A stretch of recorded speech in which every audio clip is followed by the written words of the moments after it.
Welcome back, NFL fans. So apparently there were some good NFL games this weekend. Obviously, the 2021/2022 divisional round will probably go down as one of the best playoff weekends in NFL history.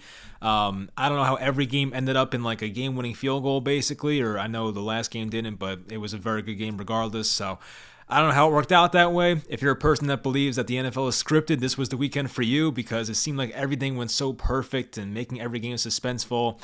I don't totally buy into that crap, but it was just kind of crazy how all four games were just ridiculously suspenseful and had awesome turning points and were very entertaining. So the NFL is the best, and that's kind of why. So we saw some awesome football. We'll go over each game, the storylines, where these losing teams effed up, what their futures are, and talk about some of the games going forward. Hope you guys enjoyed this video. Leave a like, it always helps out, and let's get into it. So the first game was a good one, of course. We had the Bengals at the Titans. The Bengals were underdogs here. They were the 4 seed. The Titans were the 1 seed playing their first game coming off the bye. Of course, Tennessee was the home team, and they lost this one by 3, 19-16. There were some really controversial plays in this one, including the interception, which, you can put air quotes around that one if you want to. So there was a play in the third quarter. Bengals were up 16-9. They were in their own territory, so you can't have an interception there.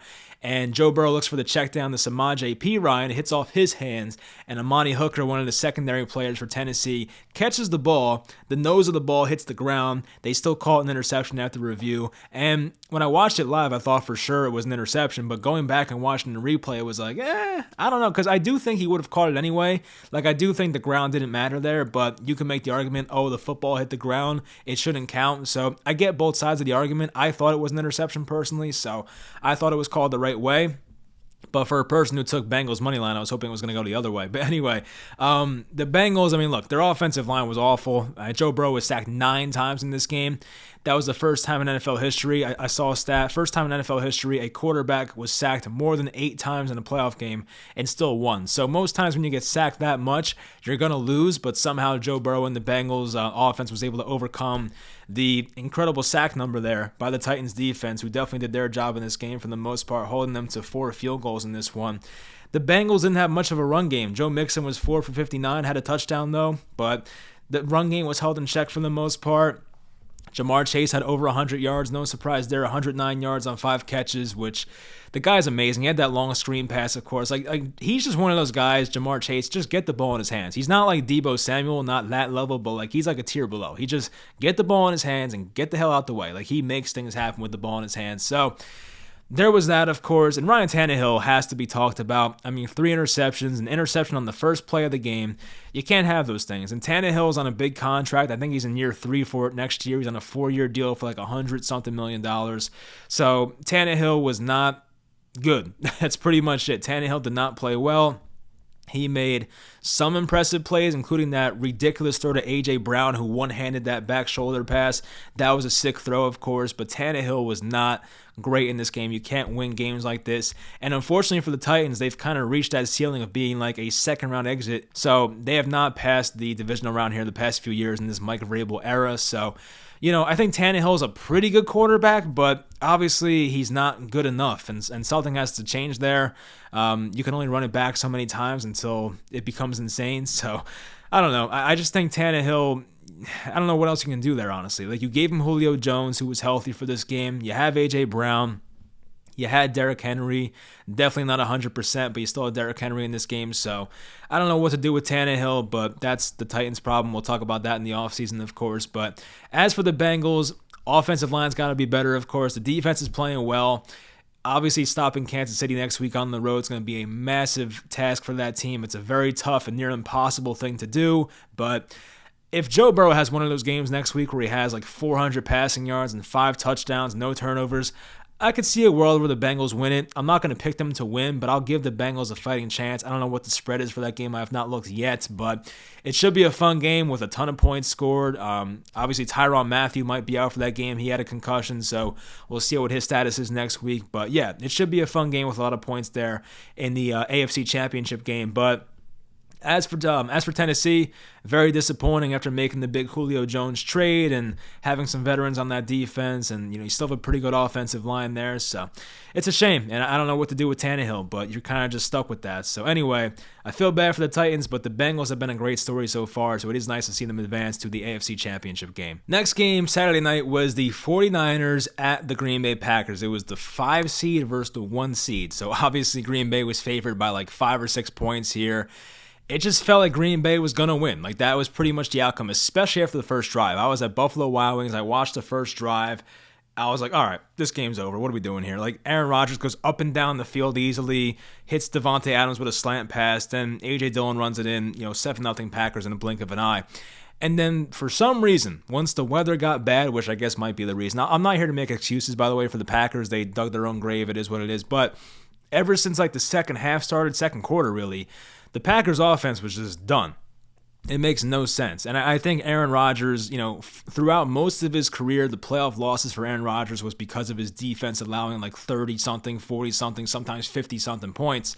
But in this particular game, putting up 10 points an entire game is embarrassing. So this one goes on Rodgers. I'm a big Aaron Rodgers fan. I love the guy. He's been, amazing to watch for the past how many years he's been the quarterback there. But he is basically one of the most responsible guys for this loss. And even on one of the final plays for the Packers offense, he had that deep pass, the post route to Devontae Adams in double coverage. He had Allen Lazard running a crosser wide open 15 yards down the field. Like, he decided to go for the deep ball in double coverage, but missed the guy running wide open on a deep crosser. So if he hits Allen Lazard there, I mean, who knows what happens? The Packers might get in field goal range. Mason Crosby might kick them into the NFC Championship game. So I can't sit here and make all the excuses for Aaron Rodgers. Yes, the weather sucked. There were some drops in that game. But I can't give you an excuse for putting up 10 points in an entire football game. I just can't do it, especially for how well the first drive went. And this was a game where special teams won it, really. I mean, it's one of those games where, like, special teams, of course, is kind of overlooked a lot, but this was an instance where, the Packers had a field goal blocked before halftime. Great play there. There was a blocked punt, which was the biggest part of this game, like 4 or 5 minutes left in the fourth quarter. The Niners block a punt, and that basically tied the game right there. So just unbelievable. And the Packers get the ball back. Rodgers takes the deep shot for Adams. Doesn't, it's incomplete.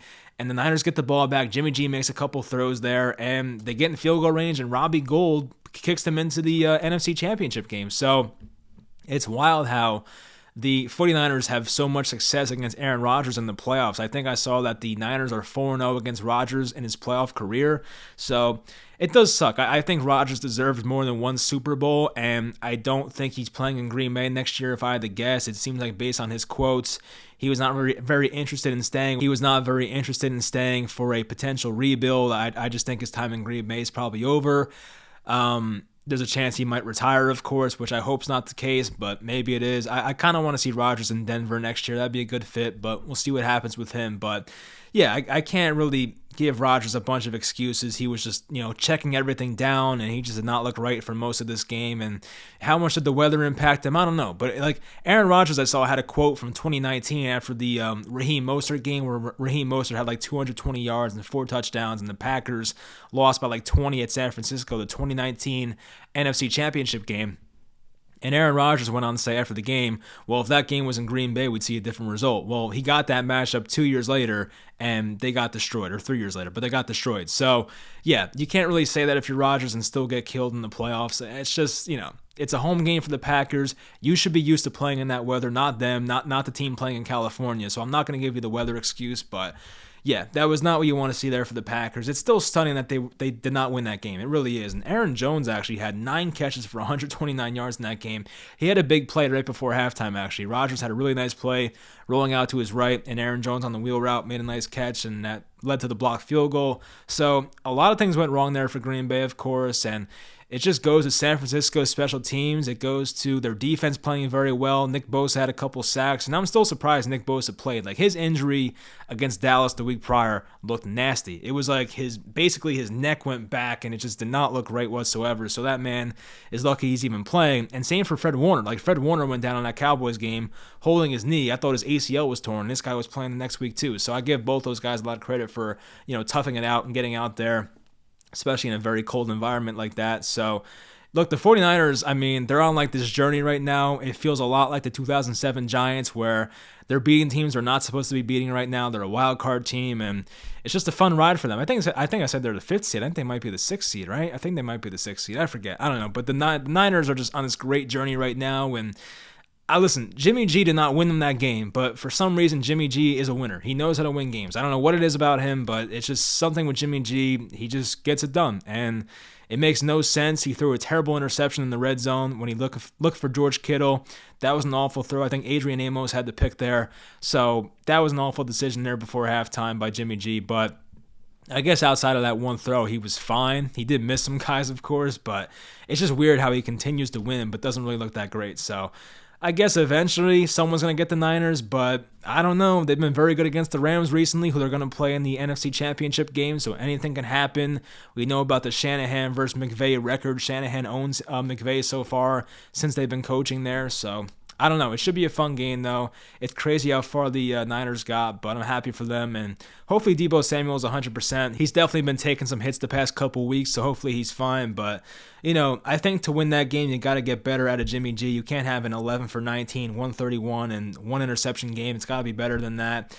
Even Elijah Mitchell did not have the best game. 17 for 53 on the ground's not that great, so Deebo Samuel was 10 for 39 on the ground. So the Packers defense, they played well. Like, it wasn't really their fault. A guy like Rashawn Gary played well throughout that game. Like, they had guys step up, of course, but just for some reason, their offense could not get going, and it sucks. And I think the Aaron Rodgers era is probably over. I'm not sure about Devontae Adams. I know his contract's up, so we'll see what happens with them. But Green Bay could look a whole lot different next year, so that might be the end of an era there for the Packers. But anyway, congrats to San Francisco. It's been a fun ride, and we'll see if they can keep it going next week against the Rams. For Sunday's games, we had the LA Rams at the Tampa Bay Buccaneers, and oh my God, this felt like Super Bowl 51. It really did. The 28-3. Everyone was making jokes on social media.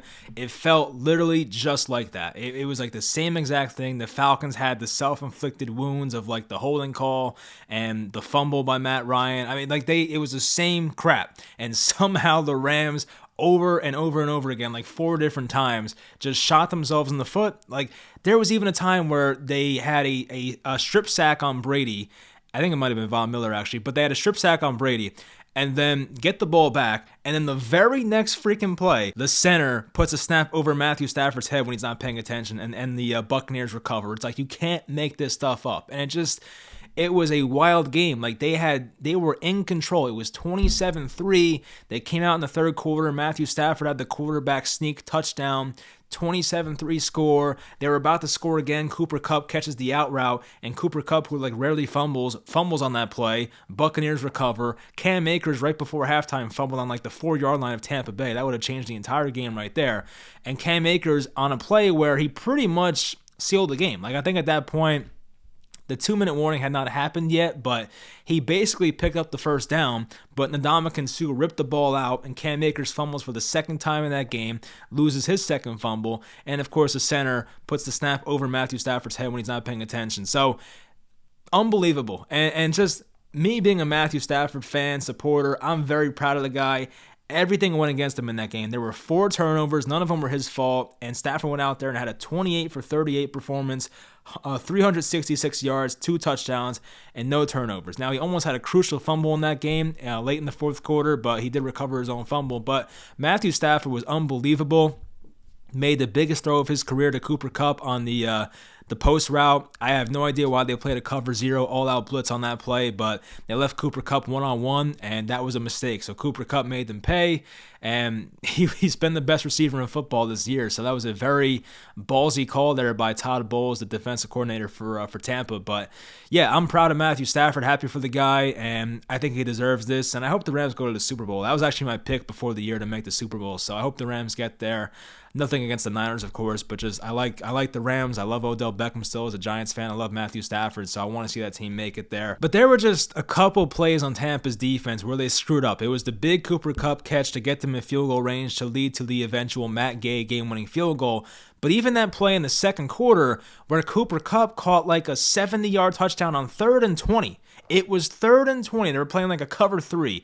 And I think Matthew Stafford looked off to his left and just came back to his right real quick, and Cooper Kupp somehow got behind the entire defense because it was an interesting route tree by the Rams. They did a good job there. They had a seam route to the right hash, and you had Cooper Kupp outside on the numbers. And like the safety went with the guy on the hash and left Cooper Kupp wide open. It was like a really smart play design by Sean McVay, and Matthew Stafford did it perfectly by looking to his left and drawing the defense over to the left side of the field, and then looking back right last second and finding the open Cooper Kupp. So it was a great play executed there, but Tampa Bay, I mean, they have to fix that stuff. You can't have that happen, of course, on a 3rd and freaking 20. You can't have that happen. So I will say, though, the game was comical. At one point, as a person that put money on the Rams, I was like kind of annoyed, but it got funny at a point because it's like, how many breaks does Tom Brady get? Like, this is unbelievable. So, you know, Brady did not play his sharpest game, looked a lot better in the second half, but Brady even had the terrible interception on the deep corner route to Gronkowski that got picked off by the safeties. So,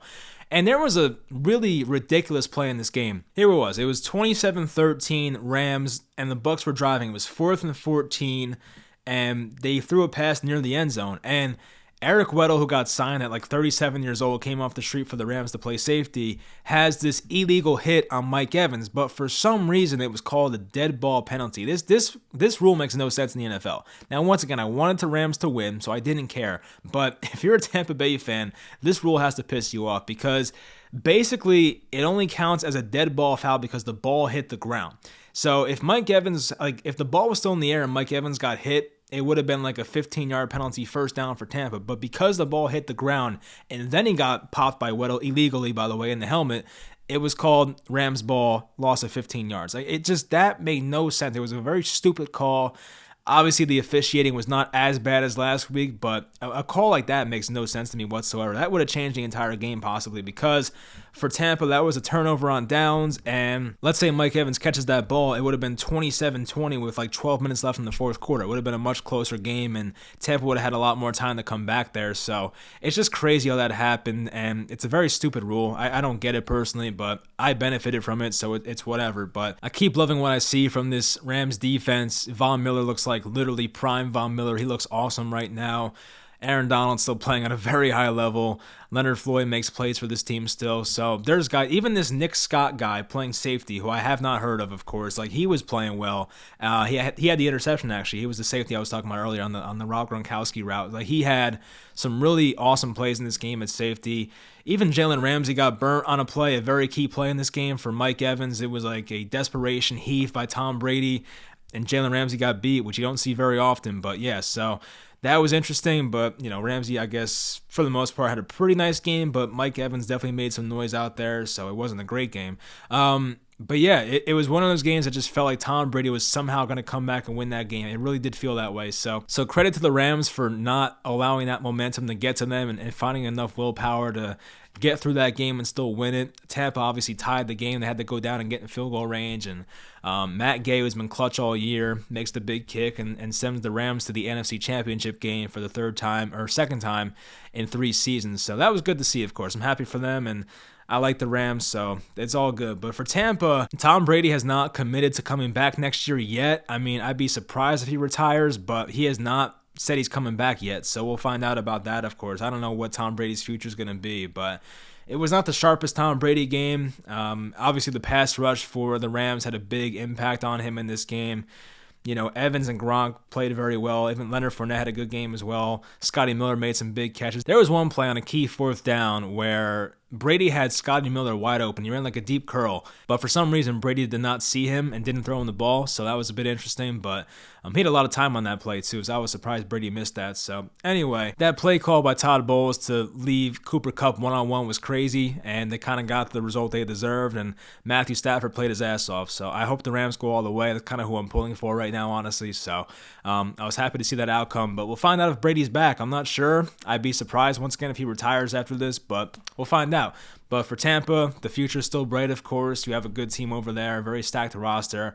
They got to work out some contracts and move money around, but they have a very good team. So as long as Tom Brady's there, they'll be good for next year. And as for the Rams, I mean, look, trading for Matthew Stafford has become worth it. I mean, that's pretty much what it is right now. If you have Jared Goff in that game, I don't know if you win that. So I don't think Jared Goff's making that type of throw in that clutch situation there. So hopefully Stafford and the Rams get to the Super Bowl. We'll see what happens there, but it definitely was a great game there. And Tom Brady almost pulled off another insane comeback. This time, though, fell a bit short. And the final game, we saved the best for last here. The Buffalo Bills were at the Kansas City Chiefs, and this might have been the best football game I may have ever watched. It was unbelievable. The Bills take a lead with 13 seconds left in the ball game. And you're like, it's over. The ball game is over. 13 seconds. Who the hell in their right mind is going up and down the field to get in field goal range with 13 seconds left? And, of course, Patrick Mahomes figures it out. Tyreek Hill one play. Travis Kelce one play. They get in field goal range, and Harrison Butker kicks them to the AFC Championship. It makes no sense whatsoever, and I do genuinely feel the Bills lost that game themselves, and I'll explain why.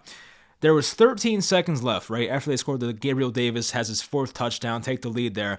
So there's 13 seconds left. The Chiefs had 2 timeouts left, so time's not really a factor in terms of timeouts. But if you're the Bills there, how in God's name do you not kick the ball short of the goal line and allow the Chiefs to return the ball and take off more time? They kicked that ball out of the end zone and gave the Chiefs the ball on the 25-yard line without any time coming off the clock. So how in your right mind do you allow Patrick Mahomes to get on the field, have enough time for 2 or 3 plays, because they had time for 3 technically, but that's where they lost the game right there. If the Bills kicked that ball short and allowed McKinnon or Pringle, whoever the hell it was, to return that ball and take off 4 or 5 seconds on the return, the Bills win that game. Like, I don't think the Chiefs have time to come back at that point, but for some odd reason, they kick the ball into the end zone. It's a touchback. Casey gets it at the 25-yard line, and they basically get in field goal range in 2 freaking plays. It made no sense. And, like, if I was a Bills fan, that would infuriate me because, like, we're supposed to be a well-coached team. Sean McDermott should know his stuff, and, like,